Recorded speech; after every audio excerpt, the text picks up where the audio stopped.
पनो अकिल भरिसां खजिन जे बाग मां नौजवान जो गोलियूं लॻल लाश हथ आयो आहे।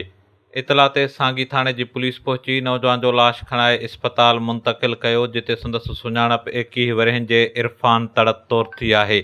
इस्पताल में मक़तूल जे वारसनि इल्ज़ाम हणंदे चयो आहे त नौजवान इरफान खे संदनी बिरादरी जे सदरदीन तड़त ऐं ॿियनि मोटरसाइकिल ते खणी वञी क़त्ल करण बाद संदसि लाश खजिन जे बाग में उछलियो आहे। मक़तूल नौजवान जो लाश इस्पताल में ज़रूरी कार्रवाई खां पोइ वारसनि हवाले कयो वियो, जन त आख़िरी इतलान ताईं वाक़े जो केस दाख़िल नाहे थी सघियो। इंतहाई अफ़सोसनाक ख़बर आहे पनो आकिल खां, जिते सांगी थाणे जे हद में 21 वरहनि जे नौजवान इरफान तड़त जो गोलियूं लॻल लाश हथ आयो आहे। इतला ते पुलिस पहुची नौजवान जो लाश खणाए इस्पताल आंदो, जिते ज़रूरी कार्रवाई खां पोइ मढ़ वारसनि हवाले कयो वियो आहे। इस्पताल में मौजूदु वारसनि इल्ज़ाम हणंदे चयो आहे त संदनी बिरादरी जे सदरदीन तड़त ऐं ॿियनि नौजवान इरफान खे खणी वञी खजिन जे बाग में गोलियूं हणी क़त्ल कयो आहे। हुननि वस वारनि खां मुतालबो कंदे चयो आहे त नौजवान जे क़त्ल में मुलवस जवाबदारनि खे गिरफ़्तार करे इंसाफ़ फ़राहम कयो वञे।